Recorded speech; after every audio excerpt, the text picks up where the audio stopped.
Thanks, Felipe. Okay, good morning, everyone. Thanks for coming today to my confirmation seminar. My name is Marvin. My supervisor is Professor Michael Milford.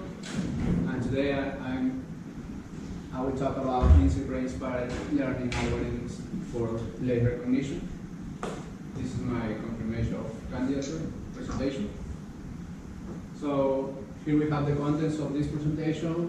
We got 4 sections. In detail, we will see, we'll talk about the visual plane recognition problem, its applications and challenge. We will also talk about some natural amazing navigators as is of special interest for this research, and our proposed research approach.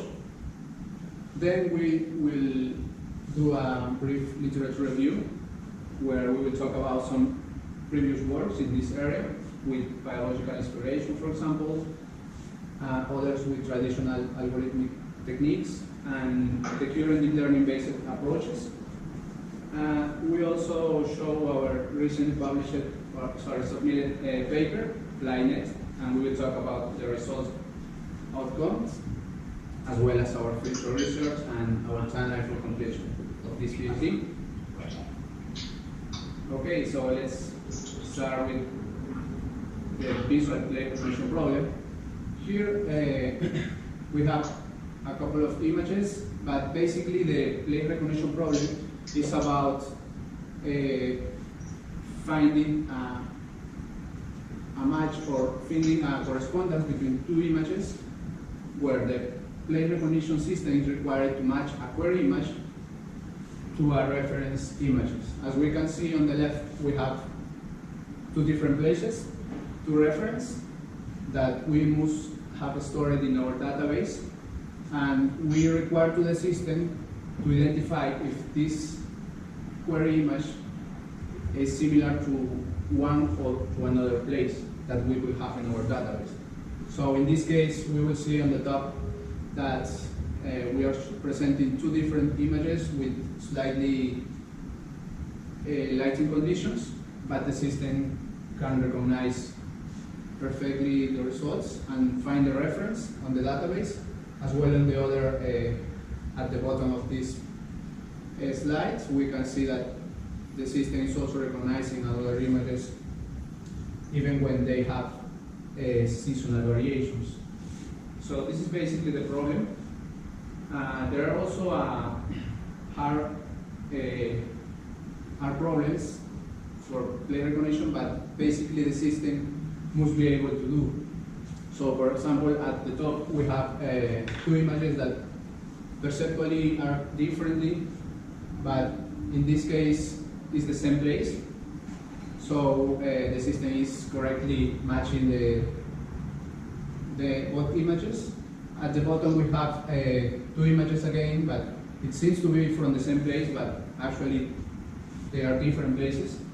So the system must be able also to recognize that they are not from the same place. So in this case we can talk about that the system will have really hard problems, but as well as easy problems to solve. But what is most exciting for this PhD area is that we have a lot of applications. So for example, all the things that need to move need to recognize where they are. So plane recognition is a key capability for navigation and localization systems. In this case, for example, we have at the top left self-driving cars. These navigation systems need to recognize where they are and where they need to go.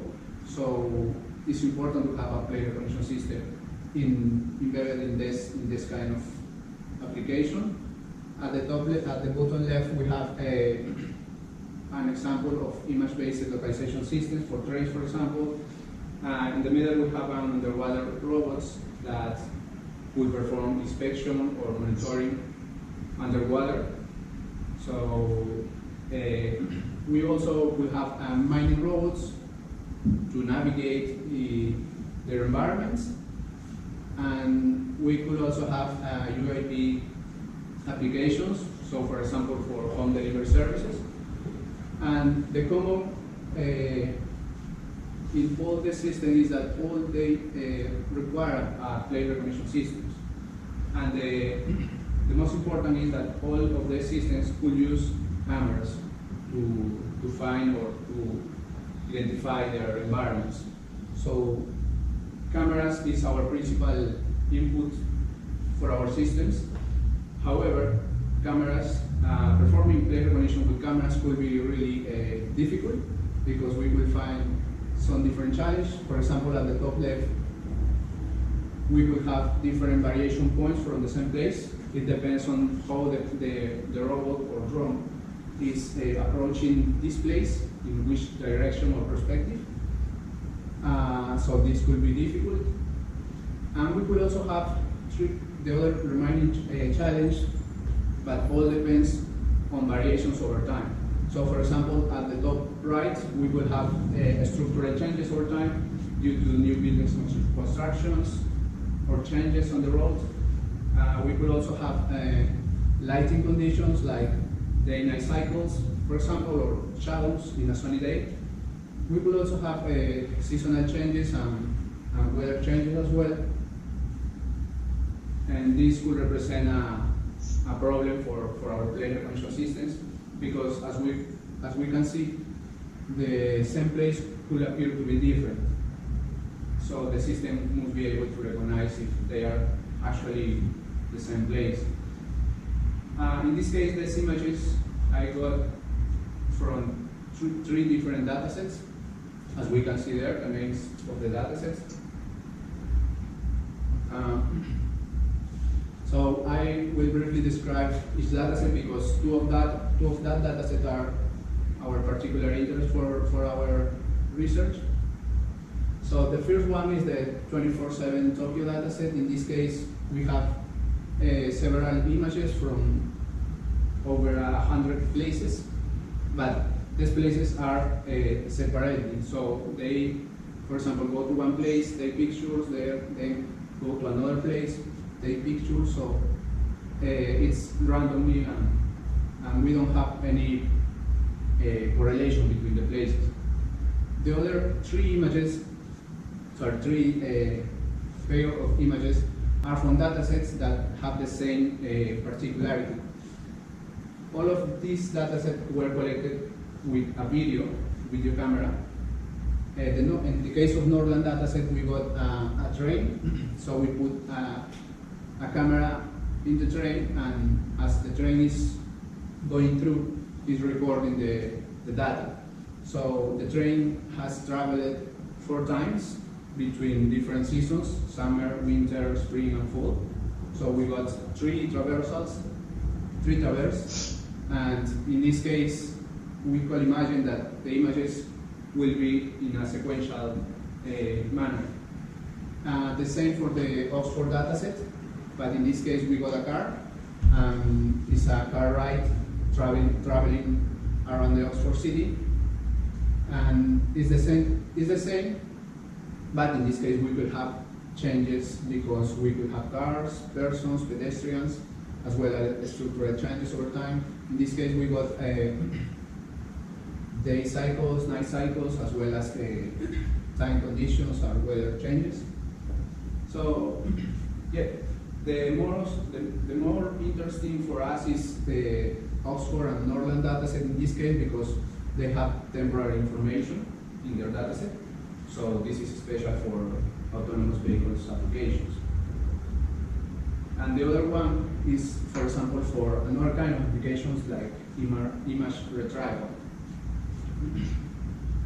Okay, some important considerations about current plate recognition systems is that we can broadly split this on 2 categories. So on one hand, we could have biological inspired models, like handcrafted and pre-designed architectures. But these kind of models could be computationally cheap. They are generally inspired in mammalian brains, like animals or humans, for example.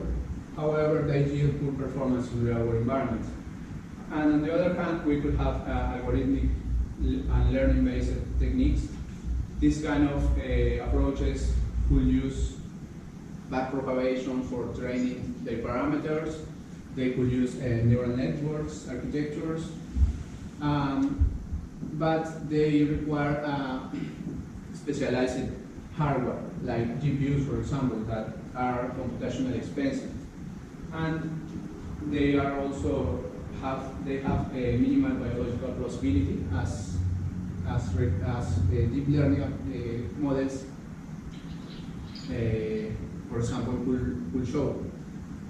The important thing is that this kind of model generally doesn't model the temporal relationships that we need to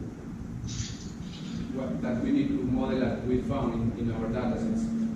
So this is an important limitation for this kind of models, but we will see in details more about this later. Basically, both of these models share the same general structure for building play recognition systems that we will see here. So we normally find this structure for play recognition systems. We have input data, like images in our case. They go to a preprocessing module where we can scale the size of the image, reprocess like normalizations procedures on the pixel values, and then goes through our play recognition systems that needs to recognize if the image, the actual image, is in his database or not, to do a place match or mismatch. We could also have this kind of structure that includes another input like motion data, for example, velocity of the robot or the drone. And this system also could map the environment that where it's navigating. So in this case, we could have a SLAM system that means a simultaneous localization and mapping system. So this is the structure that we are interested in this research, and we will try to propose novel architectures. Basically, the structure is the same, but we will try to take inspiration from the basic navigation capabilities that we could find in relatively small brains, like insects, for example. So, yeah, we know, you could probably ask why we are taking inspiration, or we would like to take inspiration from this kind of brains. So the answer could be because we could find the principles of navigation in the brains. As we can see here, for example, in these pictures, we have a representation when a teaser ant goes out looking for food and is forecasting around, but once it finds the food, returns directly to home. So this is an important principle, that is path integration. Path integration basically is a skill that enables the ant to return to their way back home directly. How they do that?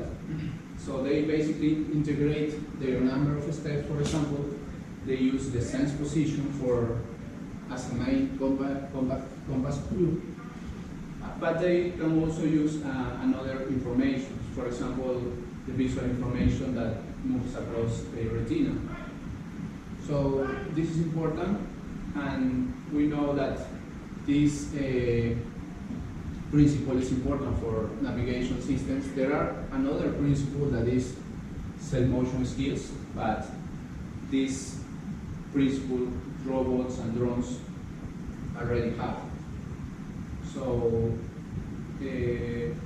we know also that there are a lot of other information, sensor information that insects will use to navigate. For example, polarization patterns, celestial clues. They can also use landmarks, visual landmarks, tactile information. So it's really interesting how this compact brain could process a lot of information in an efficient manner. So that's why we are really interested in this kind of brains study. Here we have a general overview that what an insect brain will be performing when navigating. We could have inputs like terrestrial inputs, celestial inputs that goes through the sensing systems. Then with these inputs, the brain perform computations for tracking rotations, for tracking their position, also which directions they are taking to go. And the output of this processing will be decisions. So directional decisions, for example, in order to be able to navigate their environments. So it's really interesting for us, to take inspiration from these relatively small brains. And that's why we are proposing to study this kind of brains, because we would like to understand in details what's happening inside, what are the neural mechanisms underlying, for example, navigation in this kind of insects, because we know that they present a lot of capabilities for navigation. So basically the most important thing is that they could provide us with neural architectures, really compact neural networks, so we will have more efficient systems, and we will also better understand or have a better chance to fully understand the network dynamics. So in this case, I'm showing the image of a fruit fly. I started studying this kind of insect because now we have a lot of information about them. In the literature, we will find the complete description or parts of the brains in detail, so that's why we are studying this kind of insects. Okay, in this case, we think that answering these both questions will help us to achieve our goals. The first one is about really understanding the neural mechanisms underlying navigation and play recognition in small brains. The second one is try to improve the state-of-the-art performance of conventional play recognition systems. So basically, those are our research questions. And in answering these questions, we recently submitted an article that show our implementations about FlyNet, that is a compact neural architecture for play recognition, as we can see there on the left, on the right, sorry. But we will talk about details later. Before that, we will do a brief literature review, and we will start with the biological inspiration works. Okay, here we have RATSLAM. RATSLAM is a computational model that of the rodent hippocampus. So basically, this computational model is based on continuous attractor neural networks. Probably you didn't hear before about continuous attractor neural networks. They are recurring. They are a special type of neural networks. They are recurring neural networks. So these kind of networks are normally used for neuroscientists to model the dynamics that we found in the human brain or rodent brains that model the post and grid cells types. So what are post and grid cells? They are a type of neurons that are able to recognize when the system is navigating around. So they encode the information when the brain is navigating and produce an output. So in this case, RATSLAM tried to model this behavior using continuous attractor neural networks. And the results are really amazing. As we can see here, we have a suburb, an entire suburb, and it was completely mapped with a single camera using the RATSLAM. So it was done at real-time speed as well. So this is an important work that we are talking about this because we will take inspiration from this work as well, as we can show later. We can also find another works, like BAT-SLAM, for example, that is a biomimetic SLAM system. In this case, the core model of this system is RATSLAM, as we can see here. They try to use their own system, but as we can see in this image, the mapping is not very well. But when they integrate the RATSLAM model, they obtain better results. So basically, the difference with RATSLAM is that they are using sonar sensors. So in this case, as we saw, RATSLAM only uses a camera. In this case, is using a camera and sonar sensors. So two inputs. There are also another application like Dolphin SLAM. In this case, extend RATSLAM approach from 2D to 3D environments underwater. The approach is pretty similar to BAT-SLAM because they use a lot of other sensors like sonar, for example, IMUs and another sensors.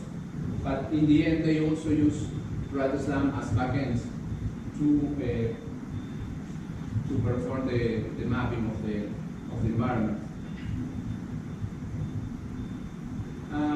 We have a recent work published that is AntBot that try to mimic the way that ants navigate, as we saw before.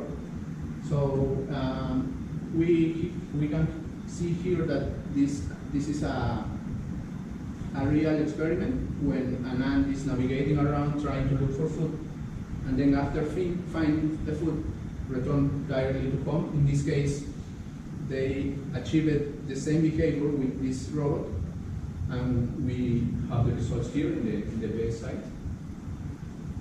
But basically, they are not trying to mimic the brain of the ants. They are trying to mimic superficial behavior that we could see in this kind of insects. They use a lot of sensors. They use also sun's position and skylight polarization.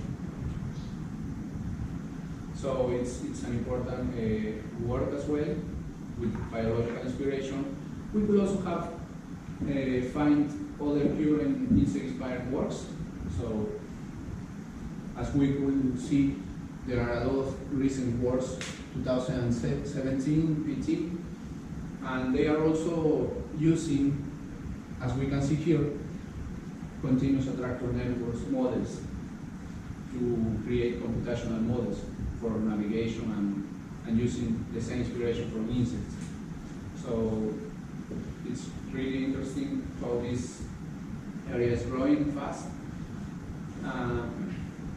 Yeah, that's from the biological side.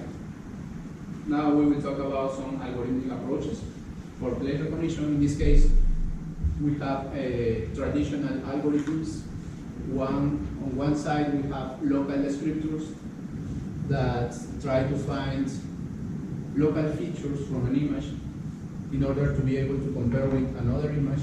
But this process could be inefficient because one image could have a lot of features, local features. So this significantly reduces the performance when facing environmental changes, for example.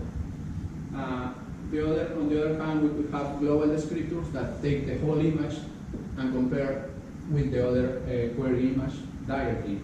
One technique could be the sum of absolute differences.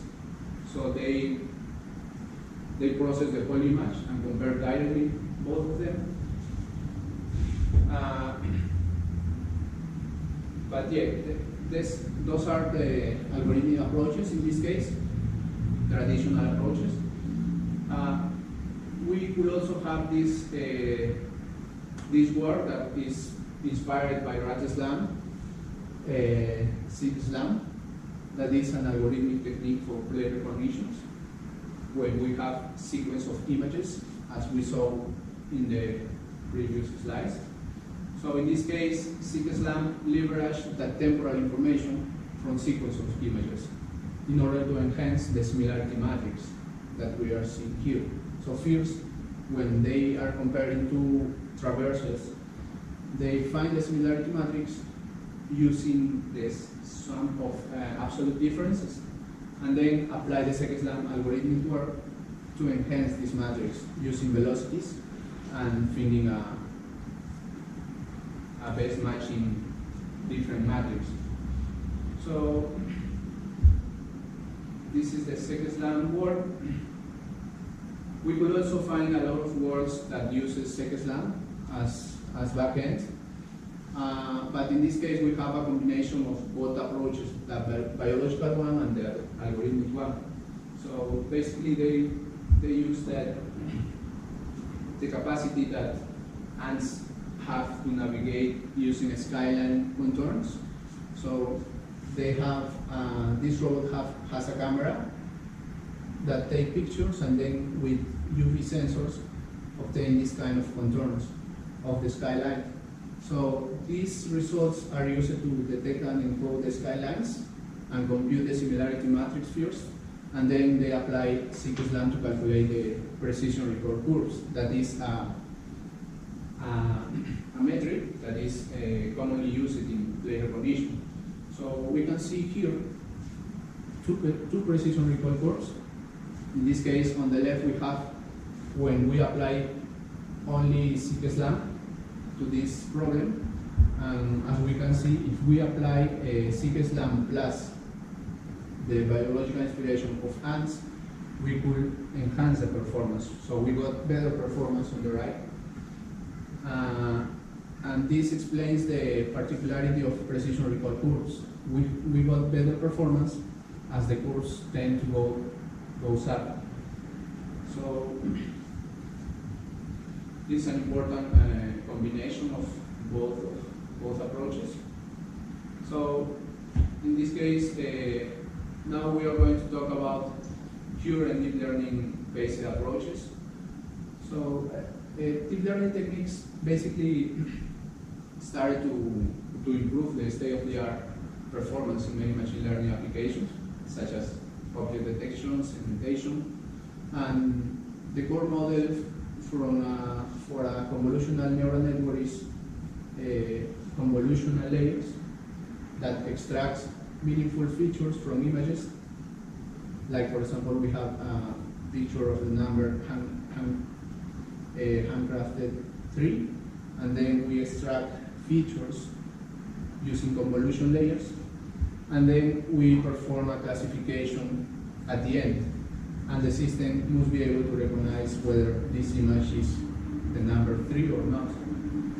So this was the first paper published that uses a convolutional neural networks, and after that there have been a lot of changes, improvements in the architecture of these models. There were also works trying to understand or explain what's happening inside a deep neural network. Like this work, for example, they try to explain what's happening inside each layer. Yeah, we could also try to understand. But for our case, for play recognition applications, the first publication that used CNN for play recognition is this one in 2014. As we can see here, we got a match from the same place with two different viewpoint variations in the images. So the CNN models are working really well in this case. But as we can see here in this diagram, they extract features from the images using CNN models, pre-trained models, and then apply a sequential check. Basically, in this final step, they are using, for example, SEC-SLAM algorithms to enhance the similarity matrix. There are also another techniques like SEC-SLAM, like for example SMART, but they are also inspired in SEC-SLAM, so it's the same idea. In this case, we have another CNN model, but basically they are, as we can see, this was published last year, and they are now using really complex models or architectures based on the advances of the deep learning techniques. But in the end, the idea is the same: taking the image, extracting features with deep learning techniques, and then performing the match to find the similarity matrix. We could also have CNN models that use or extract semantic key points, for example, from an images, and then perform plate recognition systems. So in this case, this work is using that approach. They use a pre-trained CNN model to extract features from the images, semantic features, and then make comparisons to find a final match. Yeah. So as we saw, the idea that when they use CNN models is we have an image, for example, like this, fit the CNN model, and then extract a feature vector that dimension is less when compared with this one. So once we have the feature, we can compare two images using test vectors. So we can also mention another relevant words that in plate recognition we use in CNN models. Here we have the most cited papers that use CNN for plate recognition. Some of them are from this university, from the lab, and there are also another labs that are working with this approach. Yeah, but in general, we could find some fundamental limitations as we were describing. The first one is they normally use pre-trained models that were pre-trained under completely different computer vision tasks. So, for example, image segmentation, object recognition. The other point is that even when training CNN models from scratch using a CNN model, they require a huge amount of data. So that's another point. But importantly is that they don't propose novel architectures. They are using deep learning models that we can find in the literature. So the main issue is that these models, architectures, are not conceived for plate recognition. So in this case, they don't incorporate in their model the leverage of temporal information. That is really important in our case. So those are the fundamental limitations that we think we can find. And our motivation starts from this. So we want to propose to take inspiration from the size and structure of fruit flies, for example, or another kind of insects, because they are really compact, they perform navigation, as we know now. And then we will try to incorporate the filtering capabilities of a continuous attractor neural network, as in the earlier RAT-SLAM work. So we will use the same structure that we are seeing here, and we will try to answer our research questions, that is basically understanding neural mechanisms in the small brains, and try to improve the performance of current plate recognition systems. So our recently submitted paper, we can see here our neural architecture that we implemented taken inspiration from the fluid fly. In this case, we call it FlyNet. And FlyNet is basically a two-layer neural network, as we can see here. This is the image. We have the first layer, the high layer, and then the second layer. This is the FlyNet for us. And then we are applying at the end a filtering approach. In this case, a CAN model. So now we are going to talk about more in detail about this architecture. Talking about FlyNet, we took inspiration from the Fry olfactory neural circuit, as we can see here on the left. So it seems to be really complicated and complex, but in the end, this neural circuit is only processing odor information, as we can see here from the environment. So the inputs are odors, concentration of odors. Then they go through their antenna and pass through olfactory receptor neurons. That for us it will be a layer, and then goes to another layer that is called the antenna lobe, where we have olfactory projection neurons. And in the end, they go through another layer that is called the mushroom body, so where we can find ganglion cells. So basically, in an easy way, we say that we have three layers in this neural circuit, and in this paper at the left, we found that they leverage this architecture to create their own algorithm that they call the Fly algorithm. It's different from the FlyNet. So the Fly algorithm is inspired in this architecture.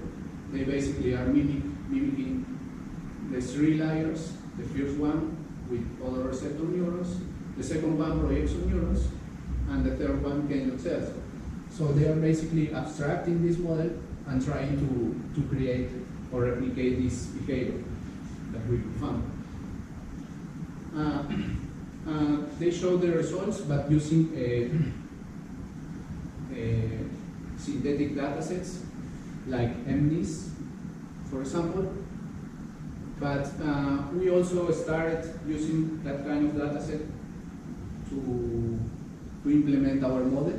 We implemented first the same algorithm that we found in this paper, but as we were experimenting, we found that we needed to change some preprocessing. So we found and implemented our own FlyNet algorithm, FNA. So in this case, we modified slightly the first algorithm, published in that paper, but in the end, it's just a multiplication. So we have the input, that is, in our case, is an images, a lot of pixel values, and in this case, we are multiplying this image with a vector, W, that is a linear transformation in the end. So when we apply this transformation, we have a feature vector that we could use to perform plane recognition. So our feature vector using this algorithm will be I. So in this case, after conceiving this FlyNet algorithm, we proposed and tried three different architectures using the FlyNet as a core model. You could remember that a CNN model extracts features from an images, and then we got feature vectors, but then we have to apply a fully connected layer. So that's why we use this architecture here, and we call it this FlyNet alone. Then we tried another implementations that use, for example, recurrent neural networks. In the end, as we can see here, we implemented this model, and we also implemented FlyNet plus CAN, that in the end is using a continuous attractor neural network.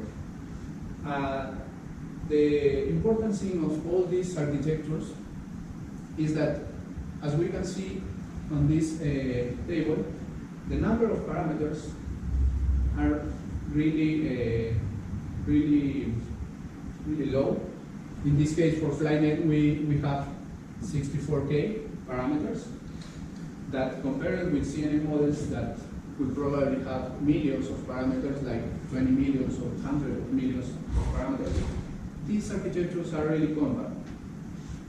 We can see also that when we apply a recurrent neural network layer, we saw that the number of parameters increase. Why? Because recurrent neural networks has a lot of linear transformation and layers and neurons, but we will show later that it's not about the number of parameters, it's about how you construct and how you build your network. Okay, so we experimented with our models on the Norland dataset. As you will remember, the Norland datasets are trained videos. In this case, we have the results at the top from Flynet alone, as we have here. So we convert an image, for example, RGB image, we pass to black and white, and then convert this image in a vector, and then apply the Flynet algorithm. After that, we use a fully connected layer to have a classification layer. So in this case, we trained our network on the summer dataset. As we can see here, we trained it only using the summer data, and then we tested using the other traversals. So the results that we can see here are not really well, but when we apply SecSlam over the top of Flynet, we were able to improve these results. We have also here the recurrent models using recurrent neural networks and continuous attractor neural network. In this case, as we can see, the continuous attractor implementation is doing better than the other one. So we now will show our results and compare with the state-of-the-art systems. So in this case, we will use Norland dataset and Oxford dataset to compare our results with other two state-of-the-art algorithms, SecSlam, the algorithmic technique, and LOS, that use a CNN model, pre-trained CNN model. So as we can see here, for the Norland datasets, SecSlam is doing really well. Our system is consistently doing well as well. But in this case, LOS is not showing a good performance. Why? Because the Norland datasets has low resolution images, and this CNN model has a high resolution image. So this is an explanation for this behavior. And in this case, we have for the other dataset, the Oxford road car. In this case, this dataset has high resolution images. That's why LOS is performing really well now, as well as SecSlam and our algorithm. But on the other side, we saw that SecSlam is below LOS as well, but our system is consistently doing well.